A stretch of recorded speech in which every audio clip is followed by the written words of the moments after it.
चलिए, यहाँ से आप लोगों का कॉन्सेप्ट पूरा क्लियर है।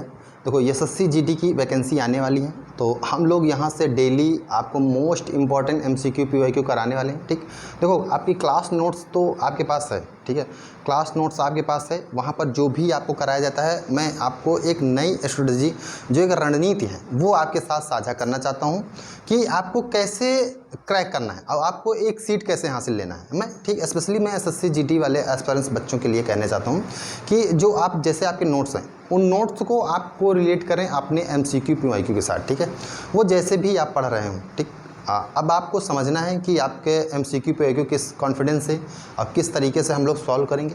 वो अभी मैं आपको करके दिखा रहा हूँ कैसे हम लोग उनको टैकल करेंगे, और वो आपको कोरिलेट करना है अपनी नोट्स से। ठीक है, तो आई होप कि आपका पूरा कॉन्सेप्ट क्लियर है। यहाँ से आप समझ गए किस तरह ये जो एमसीक्यू पीवाईक्यू सीरीज़ मैं स्पेशली लाया हुआ हूँ। ये आपको ऑफलाइन क्लास है, तो ऑफलाइन में आप लोगों के पास तो है ही है। ठीक है, जैसे कि ये क्लास अब आपको यूट्यूब पे भी प्रोवाइड कराई जा रही है। यूट्यूब पे इसलिए प्रोवाइड कराई जा रही है कि बाय द वे आप मान लो कभी भी कैसे भी कोई टॉपिक आप भूल रहे हैं तो एमसीक्यू पीवाईक्यू, तो यहाँ आप यूट्यूब पर युगांतर इंस्टीट्यूट प्लेटफॉर्म पर जाकर आप यहाँ पर देख सकते हैं। ठीक है, और सबसे इम्पॉर्टेंट बात यह है कि ये जो क्लास होने वाली है, ये आपके लिए इतना इम्पॉर्टेंट क्लास होने वाली है कि यहाँ पर मोस्ट इम्पॉर्टेंट जो आपको एग्ज़ाम में क्वेश्चन देखने को मिलेंगे, किस टाइप से मिलेंगे, हम लोग एक क्वेश्चन को कैसे 360 डिग्री में घुमाकर कैसे किस टाइप से बनाएंगे, और वो कहाँ से भी पूछे कैसे भी पूछे, हमारा एग्ज़ाम निकलना चाहिए। ठीक है, ये हमारे लिए काफ़ी ज़रूरी हो जाता है। तो ये आप लोग ऑफलाइन वाले बच्चे जो ऑफलाइन नहीं आ सकते हैं, दूर के हैं, तो उनके लिए यूट्यूब पर फ्री प्रोवाइड कराई जा रही है ये एमसीक्यू पीवाईक्यू सीरीज़। ये उनका बेहद बहुत अच्छे तरीके से उसका फ़ायदा उठाएं। तो आइए इसमें हम लोग चर्चा करते हैं कि कैसे हम लोग एमसीक्यू पीवाईक्यू सीरीज़ करेंगे, पूरा जोश के साथ करेंगे। ठीक है, अच्छे से समझते हुए करेंगे। तो ये काफ़ी बेस्ट अपॉर्चुनिटी, इसको एक सीट यहाँ से जाने न दें, अपनी तैयारी को एक मजबूत बनाएं, अच्छे से समझें। ठीक है, तो यहाँ से हम लोग आगे बढ़ते हैं सीधा एमसीक्यू पीवाईक्यू सीरीज़ की ओर। ठीक है, जो भी भाई बहन पहली बार वीडियो देख रहे हैं वो चैनल को सब्सक्राइब कर लें और अपने दोस्तों तक ज़रूर शेयर कर दें, क्योंकि अब उन तक एक स्ट्रेटजी, एक रणनीति, कॉन्सेप्ट प्लस अप्रोच, वो सारी चीज़ें पहुंचेंगी जो अभी तक नहीं पहुंची हैं। ठीक, तो अब आपका पूरा कॉन्सेप्ट क्लियर है और वर्दी आपको ज़रूर पहनना है। ठीक, तो इस बात को आपको ध्यान में रखना है। उसी के साथ हम लोग पूरा जोश के साथ सीधा एमसीक्यू पीवाईक्यू सॉल्व करते हैं। तो आइए आपको ले चलते हैं सीधा एमसीक्यू पीवाईक्यू की ओर। चलिए देखिए, ये आपका सेट 1 है, यहाँ से आपको ध्यान रखना है। तो ये चीज़ें आपके लिए काफ़ी इंपॉर्टेंट है कि यहाँ आपको सेट 1 है, और डेली जितने भी सेट होंगे डेली, वो आपको डेली इस चैनल पे प्रोवाइड होंगे। ठीक है, चलो देखते हैं। ये आपका सेट 1 है। यहाँ से आपका क्वेश्चन है, भारत का राष्ट्रीय पशु कौन है? भारत का राष्ट्रीय पशु कौन है? कैसे क्वेश्चन बनेंगे? देखो, हमें ये एक्साइटमेंट नहीं होना कि हाँ हमें क्वेश्चन आता है हमने कर लिया, बट इसके एंगल से हमें किस टाइप के कितने क्वेश्चन देखने को मिल सकते हैं, वो हमारे लिए बहुत ज़रूरी है। ठीक है, तो देखो, भारत का राष्ट्रीय पशु कौन है? तो यहाँ से आपने देखा कि भारत का राष्ट्रीय पशु जो है वो क्या है? बाघ है, बी। तो ये एक बात और मैं कहना चाहूँगा कि आप लोग जो यूट्यूब पर देख रहे हैं वो ज़रूर अपना जितना भी स्कोर कर लें क्वेश्चन का, वो ज़रूर बताएं कि हाँ इतने में से मैंने इतने क्वेश्चन किए हैं। ठीक है, अगर कुछ नया पाएँ तो ज़रूर लिख के बताएं कि हाँ सर मैंने आपके वीडियो से नया कुछ मिला है। ठीक है, चलो आगे बढ़ते हैं। भारत का राष्ट्रीय पशु कौन है? बाघ है। ठीक, अब यहाँ से आपको कितनी चीज़ें नहीं मिलती हैं ये आपको ध्यान देना है। चलिए बात करेंगे हमारा भारत का राष्ट्रीय पशु। राष्ट्रीय पशु क्या है? ध्यान रखना, बाघ है। क्या है? बाघ है। अब यहाँ से एक पॉइंट आपको याद रखना है कि बाघ का वैज्ञानिक नाम क्या है? बाघ का वैज्ञानिक नाम क्या है? ठीक, अब वैज्ञानिक नाम आपको याद रखना है। यहाँ से बाघ का वैज्ञानिक नाम जो है वो पैंथेरा टिग्रिस है। क्या है? पैंथेरा टिग्रिस है। ठीक है, ये आपको ध्यान रखना है, ये आपको नाम बिल्कुल अच्छे से ध्यान रखना है। ठीक है, पैंथेरा टिग्रिस है। ठीक है, पूरा कॉन्सेप्ट क्लियर होना चाहिए। यहाँ पर आपको ध्यान रखना है कि 1973 के तहत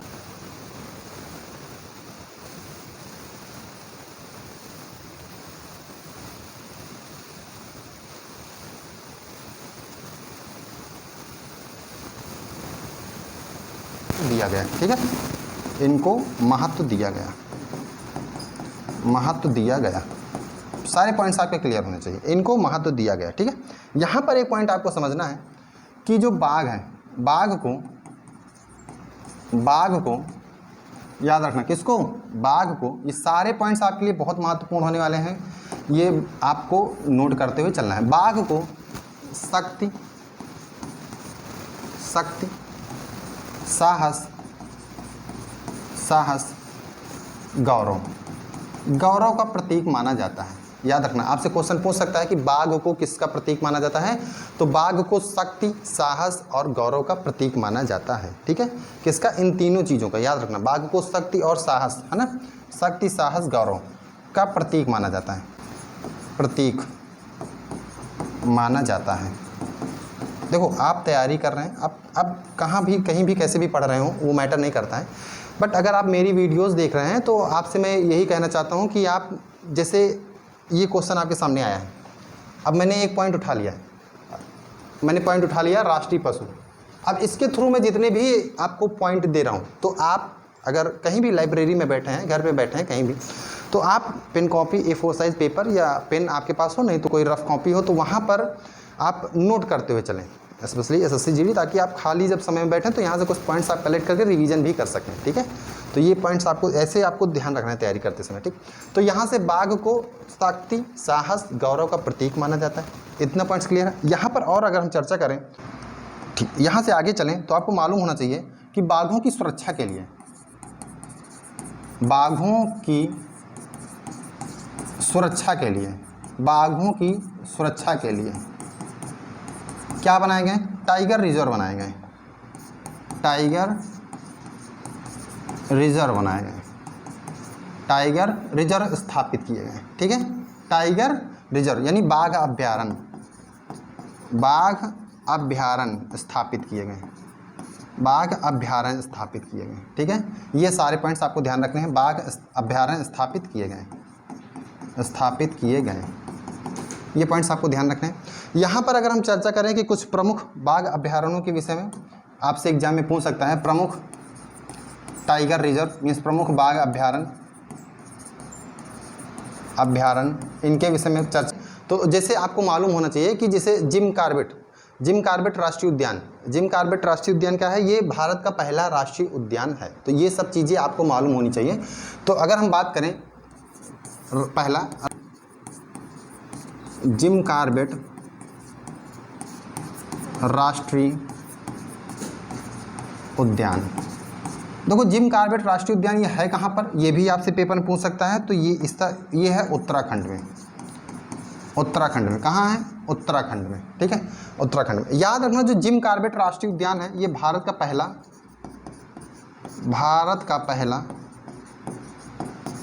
राष्ट्रीय उद्यान है, भारत का पहला राष्ट्रीय उद्यान है।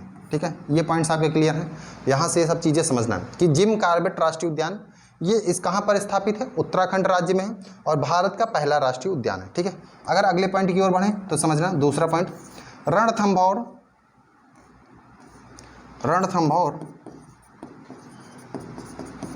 राष्ट्रीय उद्यान, रणथंभौर राष्ट्रीय उद्यान। तो ये कहाँ पर आपको देखने को मिलेगा, तो रणथंभौर राष्ट्रीय उद्यान ये आपको देखने को मिलेगा कहाँ पर, राजस्थान में। राजस्थान में कहाँ देखने को मिलेगा, राजस्थान में देखने को मिलेगा। अगर हम नेक्स्ट चर्चा करें तीसरे, तो यहाँ पर हम बात करें कान्हा राष्ट्रीय उद्यान, कान्हा राष्ट्रीय उद्यान। कान्हा राष्ट्रीय उद्यान आपको कहाँ देखने को मिलेगा, आप जरूर बताएं हमें कि कान्हा राष्ट्रीय उद्यान कहाँ देखने को मिलता है। तो कान्हा राष्ट्रीय उद्यान याद रखना, ये मध्य प्रदेश में देखने को मिलता है, मध्य प्रदेश में देखने को मिलता है। ठीक है, अगर हम नेक्स्ट चर्चा करें, यहाँ पर ध्यान देना, अगर आगे हम बात करें तो यहाँ पर सुंदरबन राष्ट्रीय उद्यान आपको देखने को मिलता है, सुंदरबन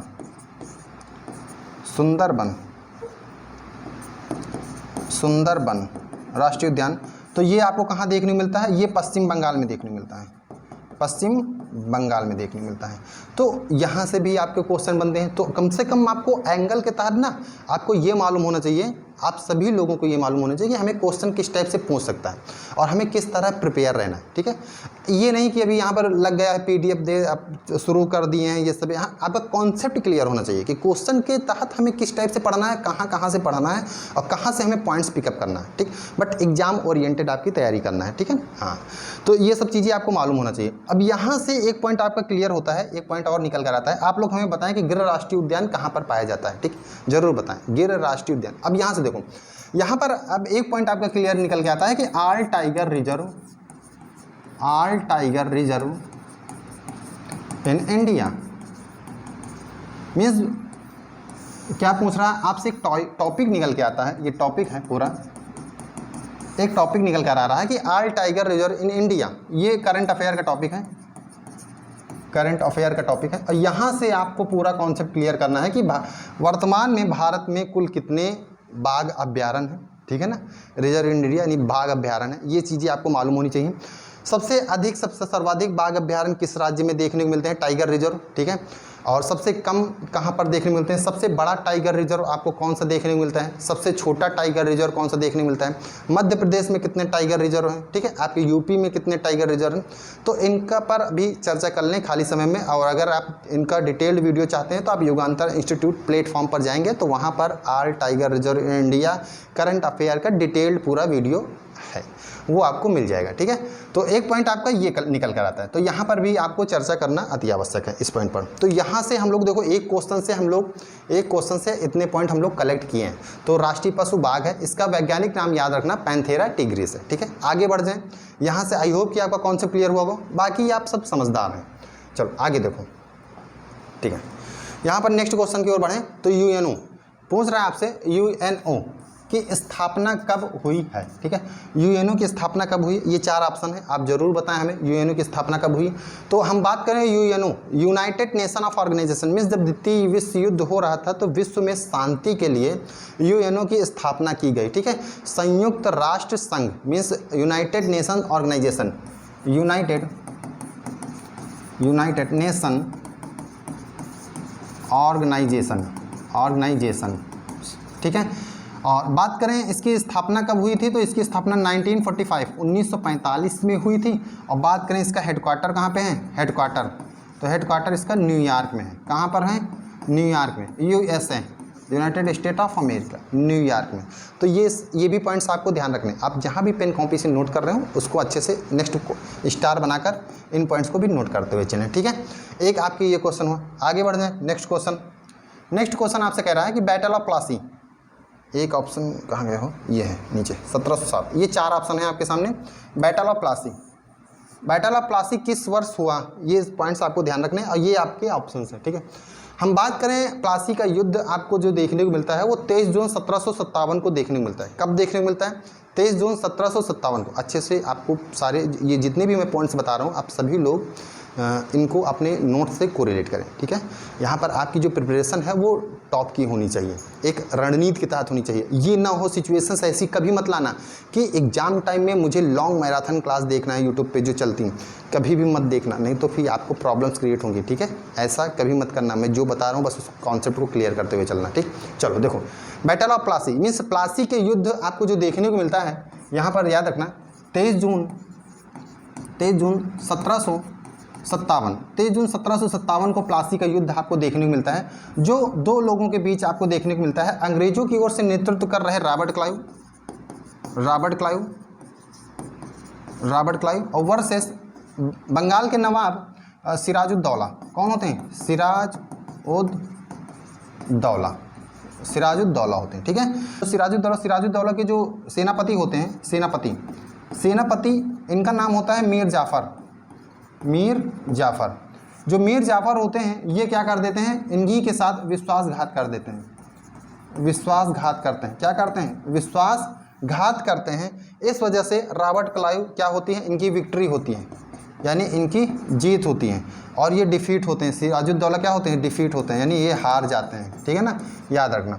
तो इस वजह से आपको मालूम होना चाहिए कि जो बैटल ऑफ प्लासी का युद्ध होता है वो किस वर्ष होता है, तो 23 जून 1757 को होता है, ठीक है। बात करें 1764 को, तो ये 1764 को आपको याद रखना है, 22 अक्टूबर 1764 को बैटल ऑफ बक्सर यानी बक्सर का युद्ध होता है। किसका होता है, बक्सर का युद्ध होता है। इन पर भी आपको ध्यान रखना है, ठीक है। आगे ऑप्शन अगर हम चेक करें कि 1857 को क्या देखने को मिलता है, तो 1857 जो होता है वो भारत का प्रथम स्वतंत्रता संग्राम होता है, रिवोल्ट ऑफ 1857, जिसमें आपको देखने को मिलता है बड़े बड़े नेता लीडरशिप जो कि बढ़ चढ़ कर इस स्वतंत्रता संग्राम में भाग लेते हैं, जैसे कि तात्या टोपे, नाना साहब, है ना, और बेगम हजरत महल, झांसी की रानी, कुंवर सिंह। तो ये आप देखते हैं यहाँ पर मंगल पांडे, तो ये सब आपको देखने को मिलता है यहाँ पर आदि आदि। इन पर हम लोग इस टॉपिक पर अगर चर्चा करेंगे तो पूरी क्लास जाएगी, ठीक है।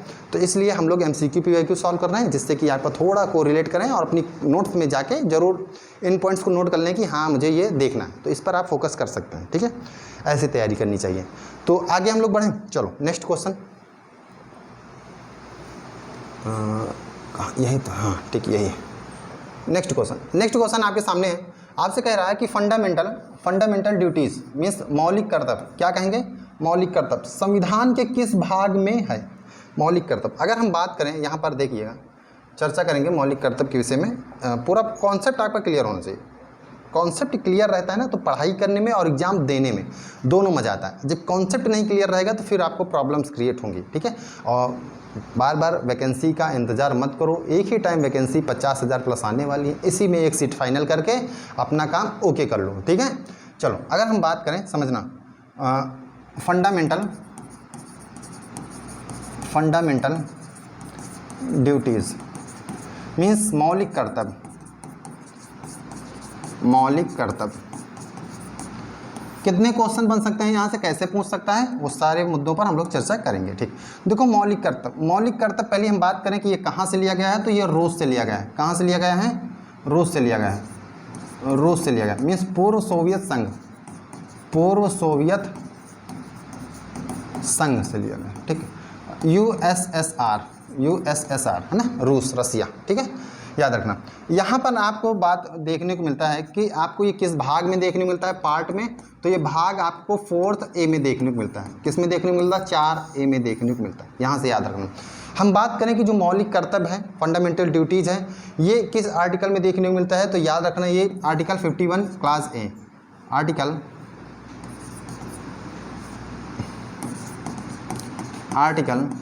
51 क्लास A अनुच्छेद 51 और A में देखने को मिलता है, ठीक है। याद रखना ये पॉइंट सारे, ठीक है।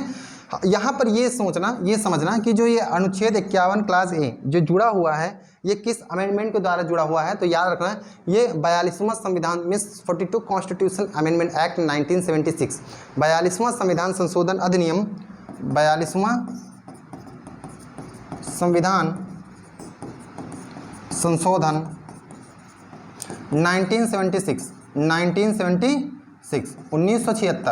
1976 के द्वारा इसको जोड़ा गया था, ठीक है ना। मौलिक कर्तव्य को, फंडामेंटल ड्यूटीज़ को, है ना। यहाँ पर बात करें कि ये किसके सिफारिश पर जोड़ा गया था, तो यहाँ से भी आपसे क्वेश्चन पूछ सकता है। तो याद रखना ये जो मौलिक कर्तव्य हैं ये सरदार स्वर्ण सिंह समिति की सिफारिश पर ऐड किया गया था। इसको सरदार स्वर्ण सिंह समिति की सिफारिश पर, सरदार स्वर्ण सिंह समिति की सिफारिश पर इसको ऐड किया गया था। अगर आपसे पूछता है कि मूल मौलिक कर्तव्य कितने थे, तो याद रखना जो मूल मौलिक कर्तव्य की बात करें, यहाँ पर आप समझना है मूल मौलिक कर्तव्य की बात करें, मौलिक कर्तव्य, तो मूल मौलिक कर्तव्यों की संख्या जो थी वो 10 थी। कितनी थी, 10 थी, ठीक है। यहाँ पर आपको देखने को मिलता है 86th constitution amendment act, 86th constitution amendment act में 86वां संविधान संशोधन अधिनियम 2002, ठीक है, 2002। यहाँ पर एक और ड्यूटीज़ मीन्स आपका मौलिक कर्तव्य ऐड होता है 11वां। क्या ऐड होता है, 11वां। तो वर्तमान में आपके मौलिक कर्तव्य कितने बन जाते हैं, 11 बन जाते हैं। एक और ऐड होता है तो 10 + 1 बन जाता है 11। कुल कितने हो जाते हैं, कुल